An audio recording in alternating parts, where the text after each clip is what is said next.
Welcome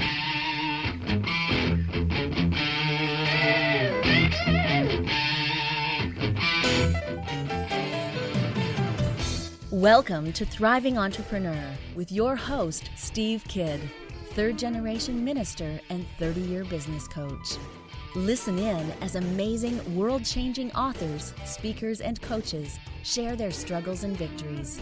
And hear from best-selling authors' insight into how you too can live your life as a thriving entrepreneur.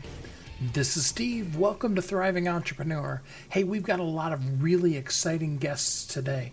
It is a packed show, so I'm not going to talk a whole lot to you today. I am actually even going to run a commercial-free show today, and we are just going to jump right into guests. Hold on to your hat. Here we go.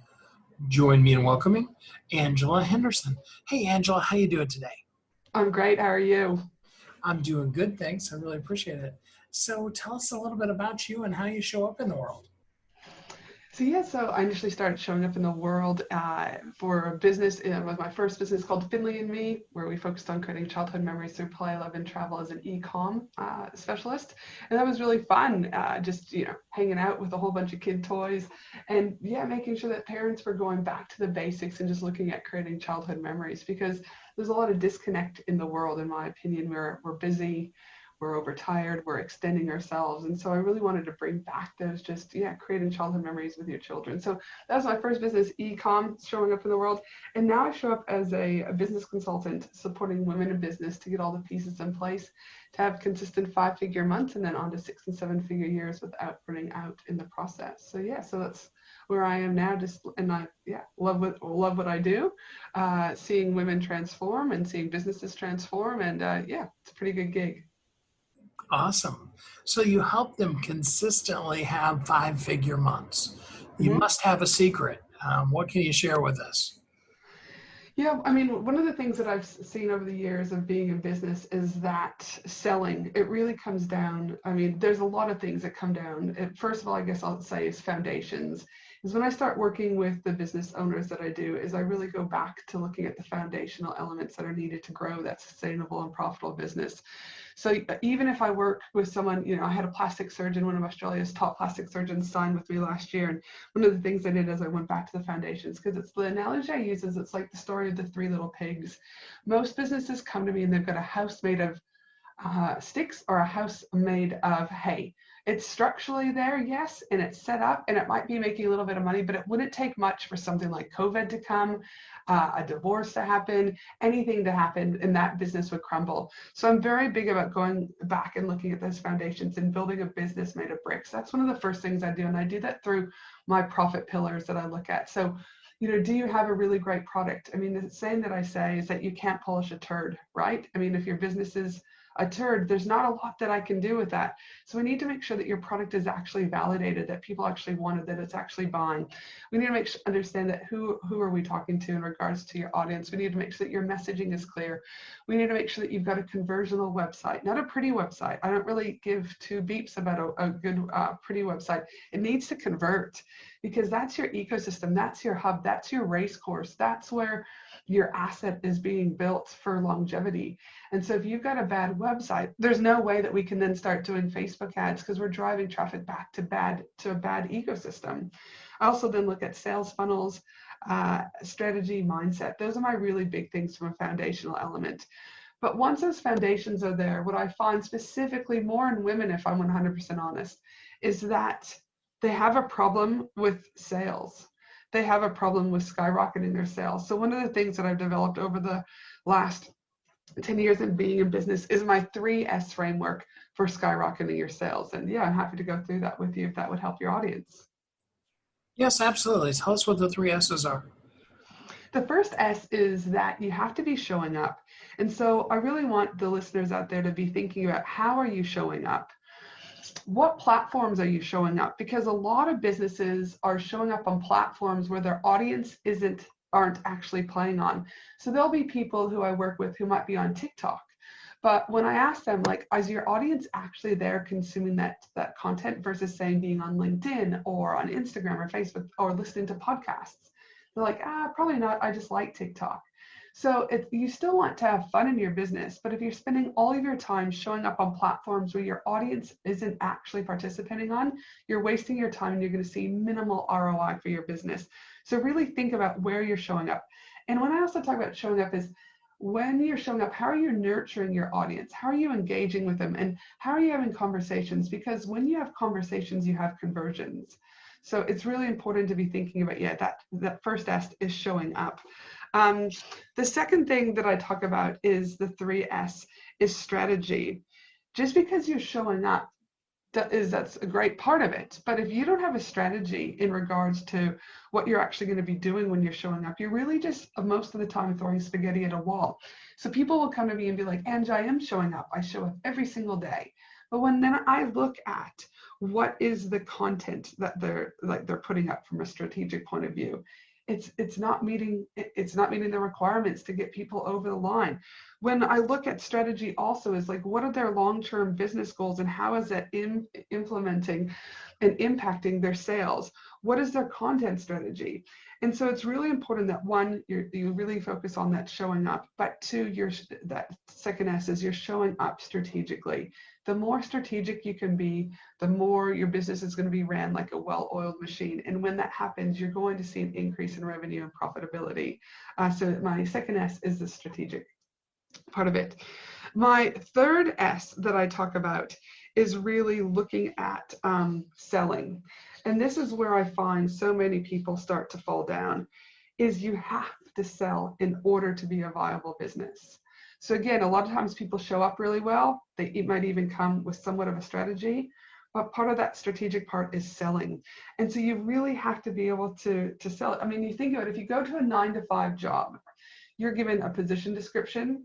You probably have a manager that is going to make sure that you're following that position description. You have KPIs that you have to meet either quarterly, it could be weekly, it could be yearly. If you don't meet those KPIs, you then don't have a job. And so my thing is why is that any different as a business owner? Why are you showing up? Why do you have somewhat of a strategy, but then you're not going to sell? I mean, if you don't sell consistently and regularly, you're not going to end up being, again, a viable business. So really think about how often are you selling? What type of, are you sharing your products regularly, or are you just putting out there like funny memes? I also talk about when you're selling is, track your time on what you're actually selling and how much hours you're putting into selling. Because again, I'm really big about looking at your numbers and the ROI that is there. Because if you are selling, but you're not seeing any ROI, again, we have to understand why is that happening? Why is your revenue and profitability not increasing? And again, like I said, you wouldn't go up into a corporate world and not, meet your KPIs. So why do you self-sabotage that for your own business? So that's kind of it really in a nutshell, is that 3S framework. You need to show up, you need to have a strategy, and you need to be selling. If you can implement these, again, people say, well, how often should I be selling? In my opinion, you should be selling every single day. Because the reality of it is the algorithm's only showing max 5% of your content on any given day. Because people get scared and they go, yeah, but if I sell every single day, what's going to happen is people are going to get annoyed. No, that's a story or belief that you're going to have to get through. You're going to have to unpack that a little bit. They're not going to get annoyed. In my 10 years of running 2 very successful businesses, I've never received an email from someone telling me that I've sold too often. Your audience needs to be reminded on a regular daily basis of what you have on offer. It doesn't have to be sleazy. It doesn't have to be cheesy. You just have to, again, show up, be strategic, and sell, and you will become profitable. That is so powerful. So here's the question. You teach this to people, and I know a lot of them do a great job, but every once in a while you get the pushback. What would you say is the number one thing that gets in people's ways from really maximizing their sales? Yeah, it's their mindset. 100% is mindset. I can do strategy with anyone on any given day, but if their mindset is a fixed mindset versus a growth mindset, we're going to run into some problems. And so, for example, it might not be selling. Selling, I also want to remind you, doesn't have to be something that's like, doesn't just have to be your product, all right? It could be that what you're selling or you're putting out to them could be a free discovery call. It could be a checklist. It could be, when I'm talking, it could be anything, because again, it's about, selling is about getting people into your ecosystem. It's about building up that momentum. It's about building the audience, right? But you need to be letting them know what is on offer, free or paid, because either way, they'll both start to get in funnel. They might just be at different parts of the funnel, but it's mindset, 100% mindset, and the blocks that come from that. Normally what I see is when we start to, and I'll be like, hey, if I do my weekly check-in with my clients, I'll say, listen, you were supposed to do this last week. What happened? Oh, I got busy. Oh, the kids got sick. And maybe that did happen. Their child was in hospital or whatever. But if it comes to the second week, I'm like, no, Susie, this is the second week. What is it? And then I'll start to ask some more open-ended questions. And typically what happens is, you know, they feel, like I said, they're not worthy of success, could be. They've got a fear of success, because if they start to sell and sometimes it happens, we actually start to see them making more money and then they freak out. They again self-sabotage in a variety of ways. They start to procrastinate. Oh no, I just have to go and have another photo shoot. Really? Oh, you already have great photos. Why do you need another photo shoot? Oh, because, you know, I need, and then their list of the reasons why they need another photo shoot. Or, oh, I need to go get another logo. How? Don't get me wrong, branding is super important. Super important. Branding images are equally important, especially if you're service-based kind of personal brand. But you don't need those in order to be able to show up every day. You don't need those to be strategic, and you don't need those to be able to sell every day. So those are some of the things that I start to look at in those kind of behaviors if they start to avoid doing a task. And typically, again, there's money blocks behind that, fear behind that, etc. And we need to work on that. So for the person listening today, and they definitely need to go deeper with you, we're going to talk about that in a second, but for somebody who, you know, wants to take action right now, what is something that they could, at the end of this episode, just, you know, take action on right now and start doing in their business? Yeah, one of the things that they could start doing in order to really look at their numbers, right, is go and look at your Google Analytics. That's going to help you with step one about showing up, because when you go to Google Analytics, which should be installed on your website, you can go and look at the data. I'm very much about, in order for you to make informed decisions, data is what tells us this information. Data doesn't lie. You can't change the data. The data is what it is. The example I use is I was just on a coaching call with one of my mastermind clients the other day, and she said to me, Ange, I'm showing up, but I'm pulling the plug on Pinterest and I'm pulling the plug on Facebook. I'm getting no ROI from it, da, da, da, da, da. And she went on. I said, okay, that's fair enough. I said, but before we pull that, let's go into Google Analytics. We went to Google Analytics. We then looked to the part where it shows us where the social breakdowns are. And Pinterest was actually her #1 driver to her website. And so she was going to pull Pinterest as part of her showing up, right? Because she felt that it wasn't converting. So again, what I would say is the first thing to do is go and look at your Google Analytics, see where your traffic is coming from, see where your traffic is landing on, is into what pieces of your website that they're most interested in. That's what I would say, first of all, because if you can look at that, you're then going to be able to get more strategic. So if you've been playing over on TikTok and you have 0 traffic coming from that, but you've got a lot of traffic coming from Pinterest, you might get rid of the TikTok as part of your overall strategy and double down on Pinterest. So again, Google Analytics is going to be your best friend when it comes to really assessing what you need to do in this 3S framework. That absolutely makes sense. So for a person who would like to get their business to 5 figures monthly or better, how can they work with you? Yeah, so the easiest way I say is just to go to my website, which is angelahenderson.com.au. And once you're there, just click on the Work With Me button, and you can book a discovery call. I really think it's important that when I start to work with individuals that I'm actually the right fit. There's a lot of people who will take any client to work with. But if I'm not the right fit for us, then it's going to be really hard for growth, right, for both individuals. So I always say I start with the discovery call. That way I can understand what's going on for their business in regards to what are their really big goals, what are they struggling with, and I can talk to them a little bit more about how I work, because I have 4 different programs that people can access. They can access my 12-month group coaching program, Profit Pillars.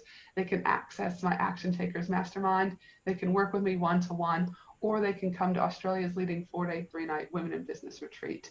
So again, in order to really make sure that we guide them in the correct way, and make sure that I can give them what they need to move them forward, I always say head to angelahenderson.com.au and click on the Book a Discovery Call button. That sounds awesome. Well, I do hope that people will join with you. The conference in Australia sounds awesome. I wish I could go. No, it is. It's a fantastic time. Unfortunately, obviously, COVID, do you know what I mean? Likes to have other plans for us this year, but there's nothing we can do with that. We just pivot and change. And one of the things, again, I think is important is pivoting is, this year this year, I'm just looking at the date, it's at time of recording, but we will also, because I can't run the live event this year, I was like, well, how can I still get the tools and resources that community members need, especially women? And I'm honing in on women because I work for the state government here in Queensland, Australia, as one of their top female business mentors. And looking at the data just here in our state, as we know, women fail more than men in business. And when women were surveyed and asked about this, the reason why they fail is because of lack of resources, lack of understanding, lack of willingness to actually ask for help. Whereas typically, and again, this is the data shows us, males will just be like, dude, I'm stuck, and like, help me, right? Like they've got no problems asking a friend, asking a mate. Whereas women are a lot more reserved. And again, not all women, so don't throw anything at me for those that are listening in their car, but it is. I mean, our data shows that, and we have extensive amount of data from women that have been interviewed here in the state of Queensland. But one of the things that we've decided to do is pivot with not being able to bring this event so that women have the tools, resources, and community they need. Is I've actually created the Women in Business Success Summit. And that will be, it's an on-demand summit where I brought together 50 iconic women in business speakers to present on a 30 to 40-minute masterclass on a particular topic that will help women in business move them forward.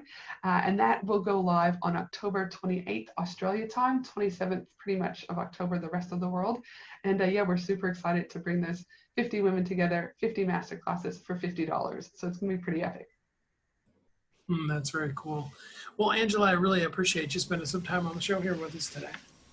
Thanks so much. I hope you have an awesome day.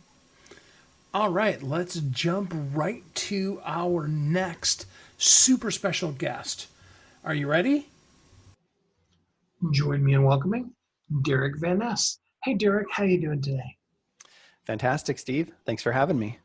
Yeah, so tell us a little bit about you and how you show up in the world. Wow, that's a big question. As of lately, I don't show up in the world as much as I used to because we're all shut in. But generally, like my big picture purpose in the world is to help people do what I call, highest level self-expression. Just really be their fullest, most powerful, most beautiful self. And my part in that is just helping people to understand money and finance. I think there's a lot of really fantastic people out there who are contributing awesome things to the world and making things happen. But a lot of them don't have a lot of education around how money and finances work. And just like almost anything that's out there, sort of the conventional wisdom isn't always the best way to go about it.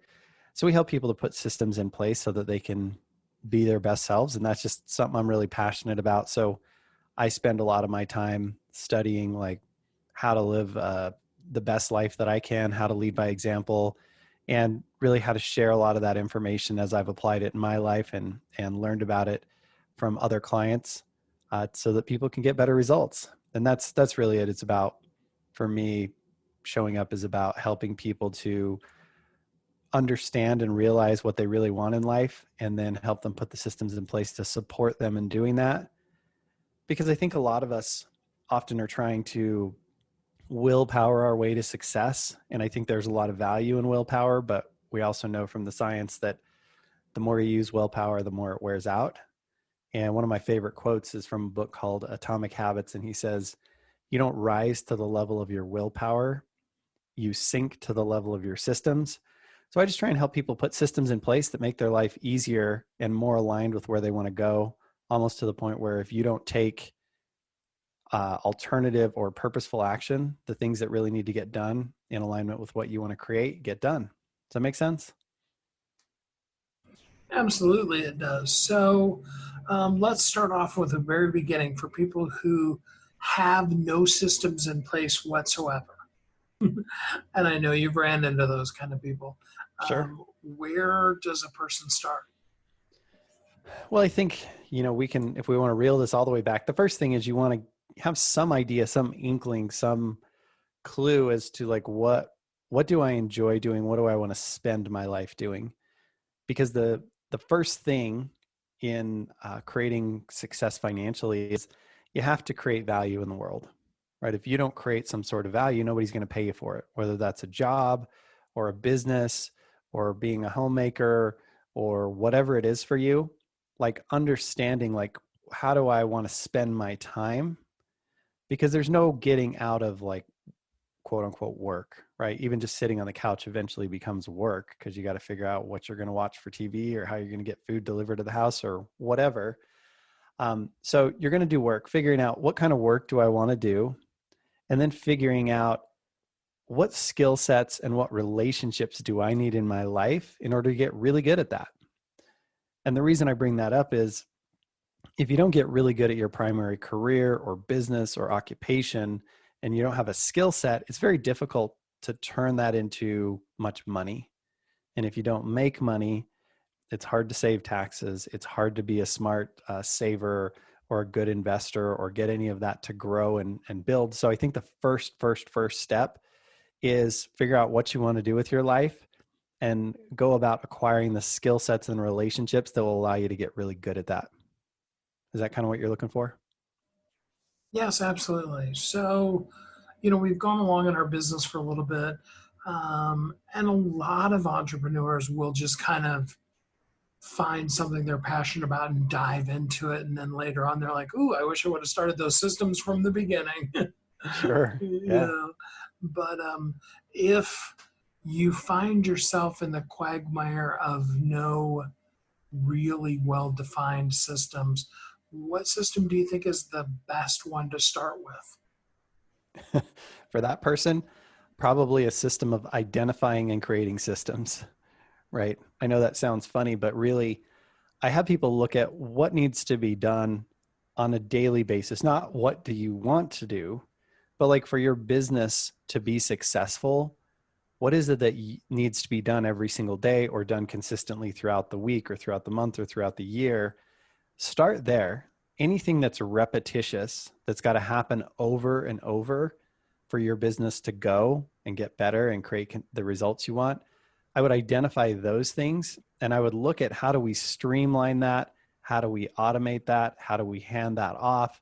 But just get really clear on the activities that need to happen on a consistent basis and start systematizing them. In other words, writing down those steps and exactly how in an ideal scenario you would want those carried out. And then either, there are software solutions for certain things like autoresponders or email marketing or, reminders or communicating with clients, or you may have to hand it off to a person.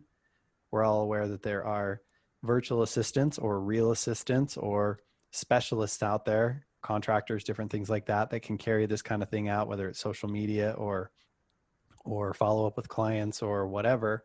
But just really creating the ideal outcome and how you want to go about it, writing that down, and then handing it off to someone who that's their entire job, or a piece of software that's their entire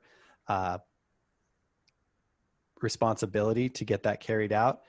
That will start to systematize things and create a lot more space for you to do the parts only you can do, while handing off the parts that need to get done but aren't necessarily a great use of your time or the best use of your time. And so, in a perfect world, I know we never lived there, but let's be there today, right? Okay. Where would you perfectly love to come into somebody's life and help them out?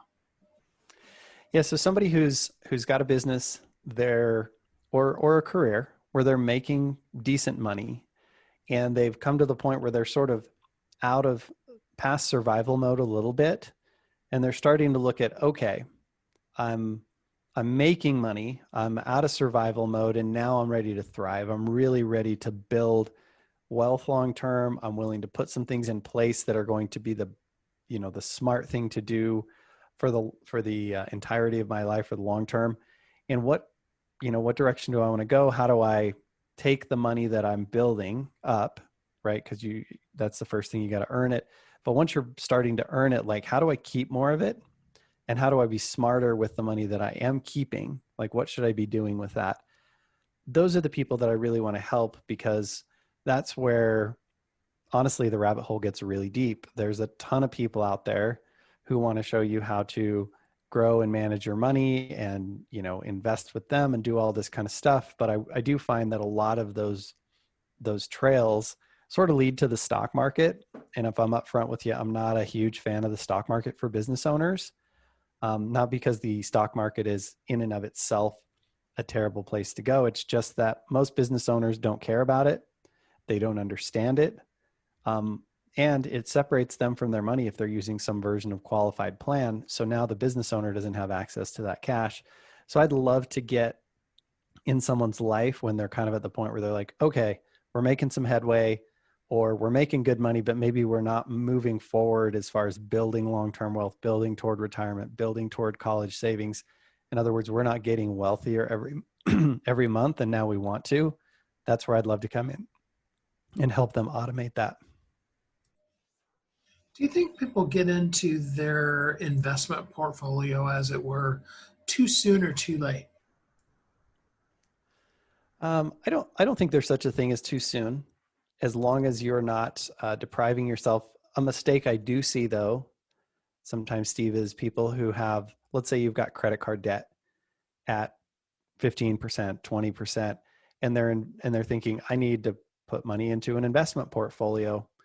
Well, if you look at the math on average, and we won't even go into the fact that averages are totally misleading, but on average, people are making 6 to 7% in the market over time. If you've got a credit card at 15%, paying that credit card off is a guaranteed 15% rate of return.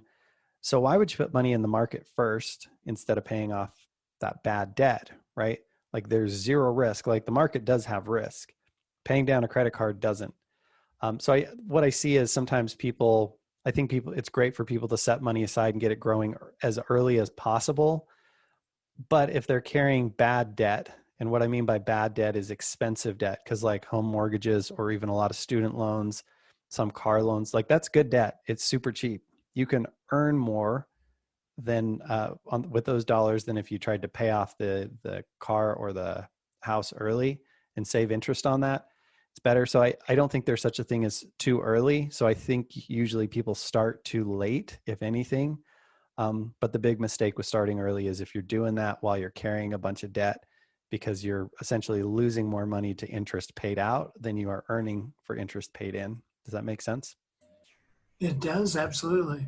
I'm afraid you probably have a few financial advisors that are shooting at you now, but I like where your head's at. Yeah, listen, and I think the market has its place for certain people. I just think business owners are a really special breed. We have the ability to take dollars and earn so much more than that 5, 6, 7% that you can get in the market. And that's not to say that you shouldn't be saving money somewhere, but the problem with a lot of market-based stuff, especially as it's being sold, is it's inside of these government qualified plans, right? These are 401ks, IRAs, SEPs, that kind of stuff. And the problem is, once you put the money in, it's very difficult to get access to that money. So now as a business owner, once you let go of that money, you don't get it until 59 and a half. And most business owners I know can earn a whole lot more than the market ever would. Like a really simple example I use all the time is, let's say you had $10,000 and you took that $10,000 and you invested it in the market and it had a good year. You made 10%. And I think all of us would agree, if you can get 10%, that's a really nice rate of return. And then there's fees and taxes and all that, but we'll just take that out of it. So you ended the year with $11,000. So that's a good year in the market. What if you took that $10,000 and you invested in your business, in marketing or part-time help or something like that that would help you produce more? And a marketing campaign is probably the easiest one, but do you think that you could earn more than $1,000 of profit on a $10,000 investment in marketing? And most of my clients say, absolutely, I could double or triple that money. And so why would you take that money, tie it up to, in a best case scenario, produce so much less than you could do in your own business, right? So that's the problem I have with a lot of the money that's going into the market is you can't use it now. Now, regular stocks and things like that outside of qualified plans, you can do that. The trick with those is I think they distract business owners because they're so worried about what's the market doing that their head's not focused on their business. And you're going to make so much more money in your business than you ever would in the stock market, that I feel like if you have to choose between the two, I'd rather have your money growing somewhere where it's going to be consistent and you can just really be focused on being a great business owner. It creates peace of mind. It creates confidence because you're working in something you control, your business, versus something you don't usually control, the larger market. So I just think it really empowers people to be focused on what's most important while growing their money, as opposed to being distracted by that. So I know I'm opening up like a ton of loopholes here, but I think it's important to bring some of these different elements up because nobody ever talks about this stuff, like the value of not being distracted versus being focused. Like it's a really big deal.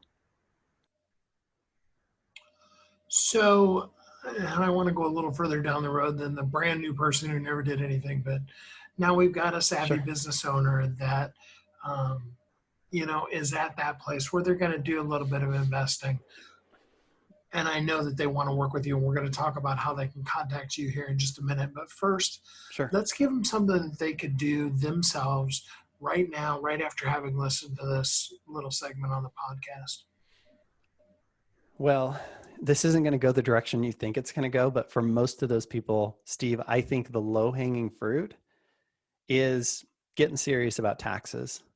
Like that sounds kind of crazy, but we find that per $100,000 of income, even people with a CPA paying a professional, they're overpaying taxes by $11,300 per $100,000 of income. So if you're making 100, 150, 200,000, you're probably overpaying $15,000 or $20,000. And there's a couple of simple things that people can consider or learn how to do with their taxes that can make a really big difference in that. So if you want, I can share a couple of those ideas with you. Yes, please. Yeah. And so my disclaimer is I work on high-level tax strategy. I'm not a CPA. Double check with your CPA to make sure this is right for you. But a couple of things that we see all the time. The most obvious one is if you have a business and you're taking all of your income as salary, that may not be the best way to take your income. What I mean is, as a business owner, especially if you have something that's like an S Corp or an LLC that's being taxed as an S Corp, you can take some of your income as dividends, right? Or owner's equity. And dividends, essentially, like any work that's being done in your business that doesn't require you to physically do it. It's not active income. So if you're a dentist and you have hygienists, right? You make money from their activity, but you're not physically doing it.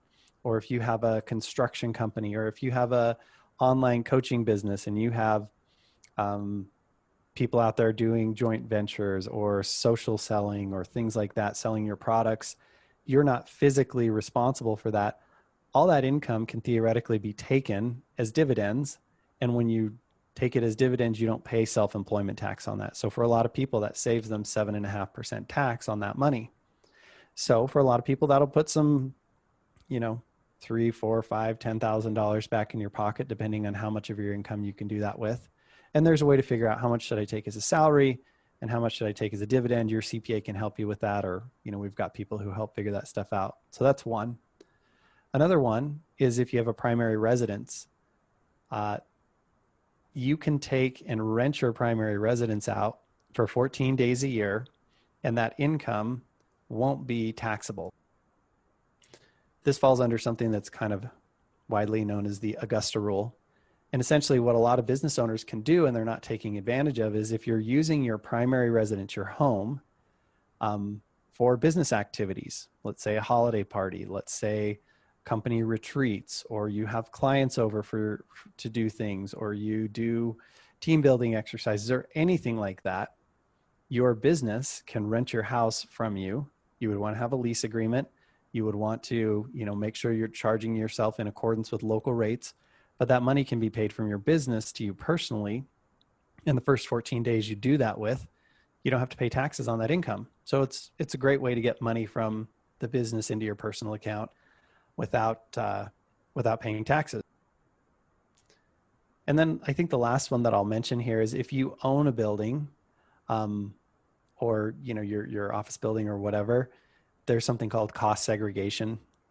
And essentially what that is it's a way to accelerate depreciating that building. You have an engineer come in, and there are companies that do these. They come in, they reclassify a lot of the building as equipment. So the plumbing, garage doors, the electrical, if you've got counters and desktops and all that kind of stuff, they can reclassify that as equipment, which can be depreciated over 5, 7, 10, 15 years, depending on what it is. So you can get a lot more depreciation, which means you pay a lot less tax today. Now, it doesn't necessarily save you, like if you have the building for the whole 40 years and depreciate it, you only get to depreciate the same amount. But money today is worth a lot more than money 30 or 40 years from now. So if you can take the depreciation right away, and even when you replace some of that equipment, you remodel the office or whatever, now you've got new equipment to depreciate. So you can get a lot more tax savings, and you can be strategic about how you take that sometimes if you've got a really high income year or some other things to maneuver that so that you optimize your taxes. So I think as a business owner, if you just took like those 3 things, if they apply to you and utilize them, and there are lots of other things that you can do. Like I do a whole tax masterclass every 6 to 8 weeks on, it's like 7 days of us talking at like an hour a day about different things like this, different strategies you can do. It really makes a big difference for people because you don't have to go earn a bunch of extra money. You're just properly structuring and writing off the stuff that you're already doing. And that can be a huge winner. So I think for a business owner, that's the total low hanging fruit without any risk at all of going out and investing and doing all that other stuff. And we can talk about like growing your money other places if you want, but I think that's the first place I would look for a business owner. Derick, that is such hugely helpful stuff. For a person who wants to go deeper with you, maybe even have you help them determine what other tax strategies they should use, how can they get in contact with you? Well, there's 2 ways. I know a lot of people listen to podcasts on their phone. So if you want to, you can text the word Big Life, what my company's called Big Life Financial. So BIGLIFE to 38470. That's 38470. Or you can just visit my website, biglifefinancial.com. And there's a button there that says work with us, or I think it's in the top right corner, and it will allow you to schedule on my calendar. And we can just do a free assessment. One of my beliefs as far as charity goes is I've got an hour for anybody to sit down, go through things, see if I can help somebody. Even if we don't work together, my hope is that people will walk away with some ideas, some strategies, some things that they can implement in their business. But I find that unless somebody's like dead broke and just barely getting started, chances are real good we can help them implement some things that are going to make a difference in their financial situation. And I just thrive on like digging in with people, understanding what they want out of life and helping them put systems in place so that they can do that. Derick, I really appreciate that information. It's really great stuff. And thanks for being with us on the show today. Totally happy to. And I appreciate you having me. Continuing on with our commercial-free show today, here comes another great guest. Get ready to take some notes, and let's really enjoy this last guest. Join me in welcoming Kathy Goughenour. Hey, Kathy, how you doing today? I am doing great, Steve. So excited to be here with you. Yeah. And sorry if I totally botched your last name. I do with everybody. No, you know what? You got it. You did it right. Congratulations. Like twice in a row now. I'm on a roll. Yay me.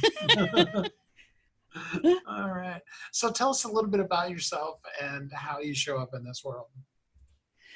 So, I am a business coach and trainer exclusively for virtual assistants. And so I do kind of 2 things. One is I coach and train professional women to become the highest quality virtual assistants there are, which I've trademarked as virtual experts. And then when I put my other hat on, I help entrepreneurs, business owners, anybody who's looking for a virtual assistant. I do free matchmaking for them with the people who have graduated from my program. So, what should a person be looking for when they're critiquing and finding themselves a good VA? Yeah. So, number one, I really believe that you need to identify what it is that you want that virtual assistant to do for you. And if it's something specialized, like for example, if there's a software program that you use that you want them to be able to run for you, they need to specialize in that. For example, I use Kajabi. So I have a virtual assistant who has specialized in Kajabi. She knows how to run it. They're independent contractors, so I don't train them. They come in already an expert in whatever they do. Or if you wanted a bookkeeper, you would need to find a virtual assistant who specializes in bookkeeping. Now, are there general virtual assistants? Sure. That's usually what you're going to want when you're very first starting out and you have no idea what you need in a virtual assistant. But if you just think about it a little bit and kind of go through what it is you really need help with, you're going to be able to identify that area of specialization. Is that helpful, Steve? Yeah, it is. So, what are a couple of the differences between an expert VA and just, any old person you hire to do work for you? Sure. So Steve, in the virtual assistant industry, there are no credentials needed, no certifications needed. There's no degree or anything like that. So the good and the bad news is it's really easy to become a VA. You just say, I'm a VA. Okay. That's the good news because it's inexpensive to become a VA. The bad news is that means about 80% of everyone who says they are a VA really has absolutely no idea what they're doing. So what you're looking for when you want somebody that's at the expert level is you want somebody who has a business of their own set up. Okay. So they're not doing this as a hobby. They know they have contracts, to work with you. They know their pricing. They know what they specialize in, or that they're a general VA. And they're going to be able to guide you through how to work with them. So they're not going to lean on you. They're going to take work off your plate rather than adding to your challenges. They're going to meet deadlines. They're going to be professional. They're going to be proactive. And by that, I mean, they're going to find ways for you to save money and or find ways for you to make more money. So a virtual expert, they're going to be a profit generating virtual assistant for you rather than somebody who isn't at that level. They're going to be an expense for you. Okay. Of course, whenever we start talking with the word expert, it always makes us think, wow, that's going to be really expensive. So how much more does it cost to hire an expert VA versus, somebody from the Philippines or something like that? Sure. If what you want is somebody from the Philippines, then you are going to be wanting somebody that is the lowest price. You're going to be shopping on price. Okay. And you're going to pay $5 to $10 an hour. Now, one of the challenges with that is a lot of times, depending on who you go through to get that Philippine virtual assistant, $5 to $10 an hour sounds good, but you have to make sure what the package is that they're selling, because sometimes they require you to purchase a package that might be $1,500 a month. You don't need that many hours. So you could actually hire a virtual expert at $45 an hour, for example, and save money because you might only need that person for 10 hours a month. And that would be $450 a month rather than $1,500 a month. So be sure you're comparing apples to apples. Then when you look at USA, Canadian, Australian, first world country based virtual assistants and virtual experts, the general level of pricing is, and I'm going to tell you the hourly rates, and then I'm going to tell you about a monthly budget. Okay. So the hourly rates for a general virtual assistant is $25 an hour on the average. an hourly rate for a virtual expert is $45 an hour on the average. And the reason I say on the average is because depending on what they specialize in, it could be slightly lower or slightly higher. Now, when you think about, if you've never had an independent contractor that you work with, a freelancer you work with, and you've only worked with employees, when you hear that hourly rate, your brain is going to be exploding, right? Because you're thinking about, even at a part-time employee, that's 20 hours a week. Well, when you work with a virtual assistant or a virtual expert, you use them on an as-needed basis. So for example, you might need them 10 hours a month. You might need them 20 hours a month. You're most likely never going to need a full 20 hours a week even, okay? Especially if you find those who specialize, because they're really fast at what they do. In fact, studies have been done that show that well-trained virtual experts are 3 times faster at accomplishing tasks than employees are. And there's really valid reasons for that. Number one, they are specialized. Number two, the clock for them starts when they start working for you. And it stops if they have to get up and go to the bathroom or answer the phone or anything like that. Employees, they're on the clock and they're doing whatever they're doing, right? And a lot of it is productive, but some of it isn't. So those are kind of ways to look at that, Steve. What about times when you have things that are really, there's no way of squeezing that time, but it's really specific? Can you get somebody that would, potentially be less expensive? Like if you need somebody to take notes during a meeting that's every Wednesday at 1 o'clock for an hour. Mm-hmm. Mm-hmm. Yeah. So, yeah, absolutely. You can get somebody to do that. One of the things that I actually look at, Steve, is, are there things that you might even ask your virtual expert to do at, for free for you? So for example, if this meeting that they're going to attend is training that you're giving and they're going to learn from it, I'm going to ask them, hey, if since you're going to be learning from this as you're there, would you mind just taking notes? And, this isn't going to be you on the clock, right? Now, if it's not going to be valuable for them, then I would recommend that you pay them for that hour. It's just going to be an hour, and you could have a general VA do that. You don't need a specialist to take notes. So it'd be $25. Okay. So there are other things there are probably other things they can do for you during that hour other than take notes. Like for example, if it's on Zoom, they can be the one, monitoring the chat or whatever else needs to be done on Zoom. They can multitask and get a lot done in that hour for you. So where, with a virtual person, do you draw the line between set price for a project and an hourly price? Sure. So there are certain things that I feel really are best project rate, and there's others that you really can't set a project rate on very, very easily. So let me give you some examples. I prefer to pay a project rate, a flat rate, for a writer. So for example, I pay a flat rate for a blog post, and we discuss the length I want the average blog post to be, and do I want them to find a photo for it, do I want them to load it, all of those things, and then we agree upon a flat rate per blog post.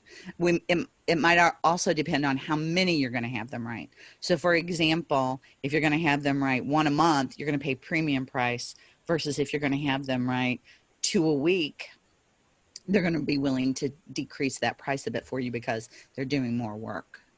So the reason I like to do project pricing on writing is because no matter how good of a writer you are, the length of time it takes you to write it can really vary. So you can be a fantastic writer and take 10 hours to do something, and you can be a fantastic writer and take 2 hours to do something. It all depends on your process as a writer. And I don't want to get involved in that creative process and tell a writer, well, you can only spend 2 hours on it, because that's just going to frustrate them. So that's why I go with a project rate for that. I feel like it's it's better for everybody. And then when it's something like you need them to, and I'm blanking I'm blanking on exactly what it is that they could do that can only be hourly. Um, but it could be like if you want them to periodically make a phone call and do something, and it's not a set time or a set number of things that you're asking them to do, then that would probably need to be an hourly rate. One of the things that you might think should be an hourly is like if you have a VA do your calendar management or your email management. I hired somebody to do that for me. She manages both of them, and it really makes sense to do both of them. And she charges a flat monthly rate. And at first I was feeling a little uncomfortable about that because sometimes you're like, are they really, am I really getting my value? And what you want to watch with something like that is, are you really getting your value? Do you feel like, wow, she has taken so much work off of my plate that this is fantastic, right? Another way you might look at it is I have somebody who gets spots for me like this to be guests on podcasts. So I pay a flat monthly rate to get 2 podcast spots a month because that's how many I want to speak on. So that's another way to do it. So I don't know how long it takes the person to get me 2 spots. It doesn't matter to me. I go by the value of what those 2 spots are. So what do you think about that, Steve? I like it. Yeah, thank you. So if somebody is looking for something to supplement what they're already doing, or they need to pivot or whatever, and they want to become a virtual assistant, what would that process look like? So, and in this new economy, a lot has changed, Steve. Virtual assistants and virtual experts, the industry was already just growing exponentially. But as I'm sure you can imagine, once COVID hit, we just skyrocketed because those people who were already online, they increased what they were doing online. And those who weren't online suddenly needed to get online. So anybody who's thinking about this is just an amazing time. In fact, I don't know if you saw the article, but Shark Tank, Shark Tank, and the guy that calls himself Mr. Wonderful, Kevin O'Leary. Yes. He was interviewed for an article, and he said if he had to come up with a side hustle right now, he would become a virtual assistant because it is in such high demand. So whether you're like, for example, for me, I was a marketing manager at a Fortune 500 company, and the term virtual assistant really turned me off. I thought, I'm not an assistant. I'm a marketing manager. And when I let go of my ego and realized how much money I could make as a virtual assistant working from home with all the flexibility I want, I was like, oh yeah, that sounds really good. I don't care what they call me. I built a multiple 6-figure virtual assistant business before I pivoted to become the business coach and trainer for virtual experts instead of actually doing the work myself. So you can be a manager of any type. If you were an office manager, I was a marketing manager. If you were an IT manager, any kind of manager. If you were of course, an executive assistant, that's just a very easy pivot there. Teachers are another industry that can pivot very easily into working as a virtual assistant. They are already, they love to learn, which you have to be able to do if you want to work online because things change so quickly. They already have some area they specialize in. Like if they're an English teacher, they can write. If they are a math teacher or an accounting teacher, they could do bookkeeping or, Excel spreadsheets or whatever it is. If they're an engineer teacher, they could do project management, or there's just an unlimited amount of things that teachers can easily pivot to. And right now, I know a lot of teachers are struggling because they might not want to go back to the classroom, or they might not want to teach from home. And this is a great option for them. And in fact, they can make as much money working as a virtual assistant as they do as a teacher. That's excellent. Well, Kathy, I really appreciate you spending some time with us. Give us one tip that somebody who wants to become a virtual assistant could do right now today. Yeah. So one tip, if you want to become a virtual assistant today, is to think about what you might want to specialize in. And here's how I would do that.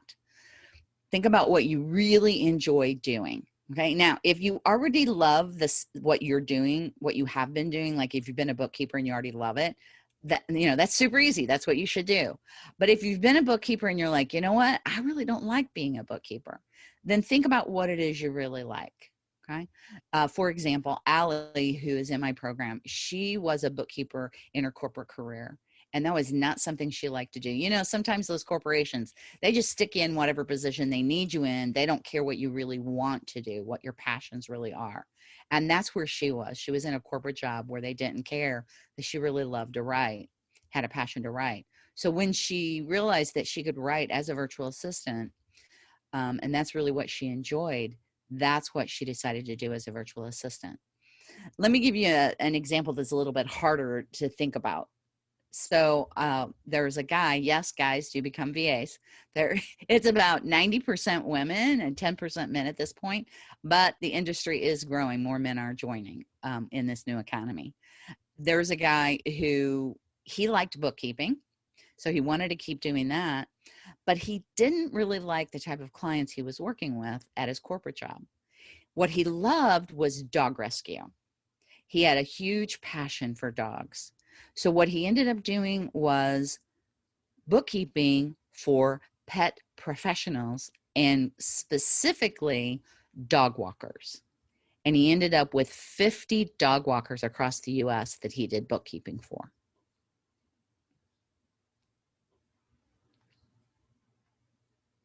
Wow, that is really super cool. So Kathy, if somebody wants to go deeper with you, they'd like to work with you or find out more about it, how would they get in contact with you?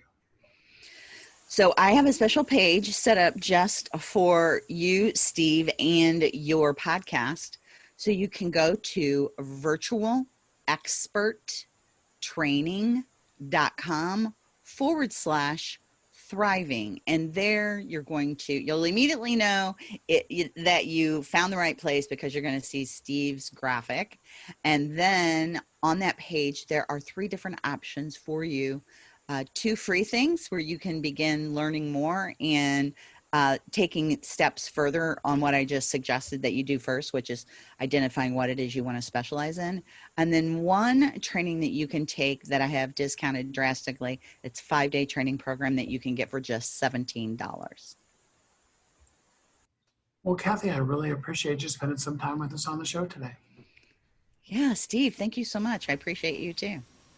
That was a fun way to do a show. We crammed in 3 really amazing guests because I really wanted to give you some extra value today. Because you know what? You are uniquely brilliant. You were created for a purpose, and the world needs you. I wanted to be able to get some of these guests that I've got their recordings archived out to you and to begin to be able to help you live your life as a thriving entrepreneur. Until we're together again next time, I hope you have an amazingly great week. Thanks for listening to Thriving Entrepreneur today. If you want to get your question answered, send an email to questions@wehelpyouthrive.com. We look forward to you joining us again next time.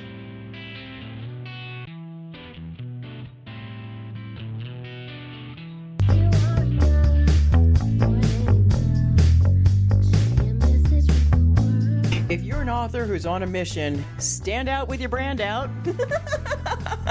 Check this out, guys. Yep, everything's marketing, and marketing is everything. Your existing book can become a best-selling book, or even, hey, like mine, a #1 international best-selling book in 5 days. Listen, if your business isn't known by everybody, it's obscurity, and that's death, right? The same thing is true for your book. If you're not happy with the way your book is performing, you got that far and then it just fell off the face of the planet kind of feeling, go to yourbestsellertoday.com, schedule a talk with Steve, Steve. It's risk-free, it's guaranteed, it's proven. We've done it thousands of times. What are you waiting for? Yes, yourbestsellertoday.com. This time next week, you could have a beautiful seal on your book and get the attention that you deserve. Reach the people that you came to serve. Come on now. What are you waiting for? Grab a pen. Here we go. All you got to do is book a call. yourbestsellertoday.com. Go to yourbestsellertoday.com. Book a talk with Steve. It's proven. It's guaranteed. It's going to happen. All you have to do is say yes to your destiny.